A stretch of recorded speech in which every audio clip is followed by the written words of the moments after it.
Did you know that the average American spends about $1,000 just for the holidays? And if you're trying to stay on budget, if you're trying to save more, and if you're trying to pay off debt, that's a pretty nice sum. So what we're going to be talking about today is how you can stay on budget this holiday season and not go into debt and get those January budget blues when all those credit card bills come due. We just don't want you in that situation. So we're going to have a whole bunch of tips for you. So stay tuned for about 6 seconds and we'll be right back.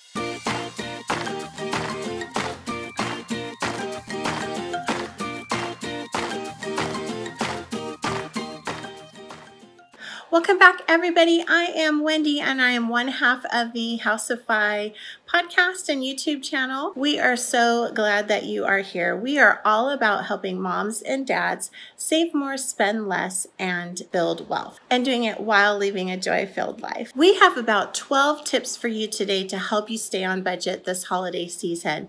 You're in charge of your budget. You decide how much you're going to spend. The part that gets us in trouble is when we go into debt for Christmas and for the holidays. And so what these 12 things will do for you is they will help you create a budget, stay on budget, and so that you don't have Christmas or the holidays following you into the new year, because that's not how we want to start our new year. If you're new here, welcome to our house. We are so glad you're here.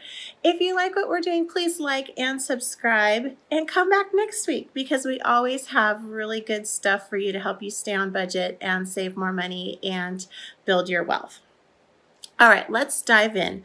Tip number 1. This should be no surprise to you. Have a budget.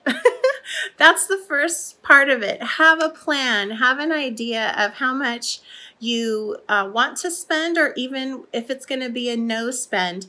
Have a budget and have a plan. And if you need help with that, I have a new holiday budget in my Etsy shop, and I'll link that down below. How the budget plan works is that you will decide what your budget is. Let's say for the entire spending for the holiday season, you want to stay at $800. Then you divide that by however many paydays are left in that period. From there, you're going to take what each category needs and divvy it up. Now, we're not talking about just presents.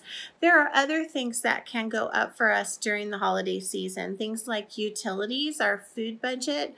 Sometimes we want to do charitable giving. Sometimes we're part of Secret Santas at our employer. So all of this is going to be incorporated into that budget. When we leave things out, those are the things that can derail us. The second tip is to stick to your plan.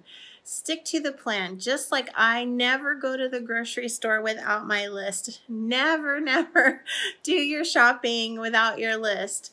I know that I have been guilty of this. You get on Amazon, you see something cool, and it's so easy to hit that button. So stick to your list. If it's not on your list, then really think about it before you spend money on it. And if you do end up doing that, make sure that you're not adding to your budget to do that, but that you're taking it out of your budget. The third tip is to make some extra money. So let's say your budget is already really tight, and if you take money out of your normal budget for Christmas, something else is going to get sacrificed. So really the only way to kind of counteract that is to make some more money. There's tons of different ways that you can do that. There's little side hustles that you can do. Things like Instacart, like DoorDash, those sorts of things can get you quick money fast. I just got an invitation for a survey, an in-person survey that was for $250. That is a nice chunk of change for a couple hours of my time. So there's all different ways that you can make more money and add more money to your budget so that you're not taking away from your regular monthly needs.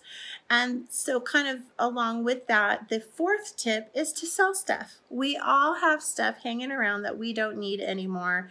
You can list it on OfferUp or Facebook Marketplace. There's a couple couple other platforms out there where you can get quick money for stuff, and it's cash, and put that in your pocket and use that to supplement your spending budget for the holidays. The fifth tip can take a little bit of planning, more than we might have time to do for the rest of this year, but it's a good tip for next year, and that is to utilize your cashback rewards. So say for instance, you use a credit card to pay your monthly expenses. You're racking up those reward points all year long. Instead of, putting those to maybe your balance or cashing them in or whatever, save those for the end of the year, and you'll have a really nice chunk of change at the end of the year to use for your Christmas or your holiday spending money. Another thing that you can do sometimes with those are gift cards, but it's the same kind of effect. Just hold on to those, save them up throughout the year, and then when it comes to the holiday season, you have a nice little stash of cash to use towards your spending, and you stay on budget. One of my very, very favorite places to save money for the holidays are the dollar stores and the 99-cents only store. Let me give you a quick example of this. I don't have a good set of plates. My kids have broken all my dishes, and this year I really wanted to do a special Thanksgiving meal because we've had such a rough year. And so I went to the dollar store. I got 12 plates for 12 bucks, and they're beautiful. They're clean, white, square plates. 12 bucks. But I also get a lot of the kids' stocking stuffers there. I get a lot of decorations there, a lot of holiday wrapping. There's just so many things that you can get there. And when you're only spending, $1, it's really, really easy to stay on budget when you go there. Number 6 is being okay with saying no. That means, maybe you don't answer every single invitation to participate in a Secret Santa, or maybe you don't go to every holiday party where you bring a gift. Those sorts of things. It's okay to say no. I know it's hard to do. I've had a hard time doing it over the years, but the more you do it, it gets easier and easier to do. Now, number 9, I have to admit that I am so terrible at this, but I know other people do it and I applaud them for it, and so I'm sharing it with you. And that is to start early. I know people who will start their next year's Christmas shopping in January, but that's sometimes what you do to get the deals. And it's also spreading out that budget throughout the year so it's not as big of a blow. So if you can start early, or you're disciplined enough to start early, doing so is another way to really save your budget for the holidays. If you watched my last video about cash envelopes, this next one makes perfect sense. You have saved your cash up for the holidays. You have it in an envelope. Whenever you're going to purchase something, you pay in cash. And if you have to find something, or you found something that you just have to get and it's online, go ahead and do it online, but then you're taking that cash and you are putting it right back in your bank account, so you're sticking to that cash budget.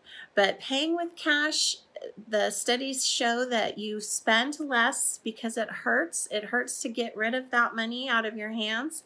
You spend less than you would using both a debit card and a credit card. So use your cash envelope system to stay on budget for Christmas. Now, this one is a favorite of mine, and we have gone to this for like extended family or close friends or neighbors, and that is to make your gifts. You can sometimes make gifts in bulk and hand them out to other people, and it's a good way to save money, and it comes from the heart. And what I really, really love about homemade gifts is that they're almost nearly practical every time. So you're making a batch of cookie mix, or you're making a plate of gingerbread cookies and putting it in a really cute tin that you got at the dollar store.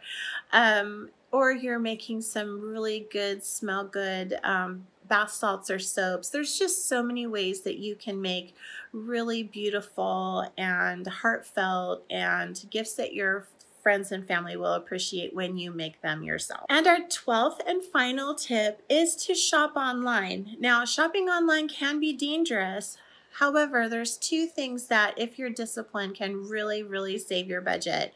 And that is, you're getting some really good sales. When I'm recording this, it's Black Friday.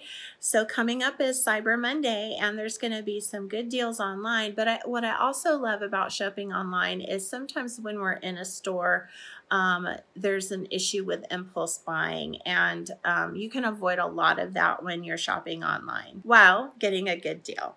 All right, so there you have it, guys. Those are my 12 tips to stay on budget and not go into debt this Christmas. I really hope that you found these tips helpful. Don't forget to get that budget worksheet in there. And oh my goodness, I forgot the 13th one. Utilize the 4-gift challenge. I have a worksheet for that too. What the 4-gift challenge is, and we've been doing this now for, I would say, 3 years for our kids, and that is we limit the gifts for our little ones to 4 gifts. It's a want, a need, a wear, and a read. And how that saves money is that we're not just you know, going out and buying something because we think they'll like it or it's cute or whatever. We're very intentional and focused about our gift giving. And I think it helps the kids to learn to appreciate what the holiday season is all about. And it's not just about the gifts. So that's a bonus 13th tip. I hope you like that bonus and utilize it as well. The worksheet that's provided in the Christmas bundle includes both a budget and the 4-gift challenge worksheet. So please pick that up. Don't forget to like. That helps the YouTube algorithm say that you're liking what we have, so it gets out to more people so we can help more people, because that's what we're all about. So like, subscribe, and come back next week. We have some good stuff coming. All right, guys, I hope you had a wonderful Thanksgiving holiday and that your holiday season, I know it's so tough for so many of us, but that we're able to connect with our friends and family in so many awesome ways now. So I hope that you're able to do that at the very least. The Mays family sends you our love and well wishes, and we'll see you back soon. Bye.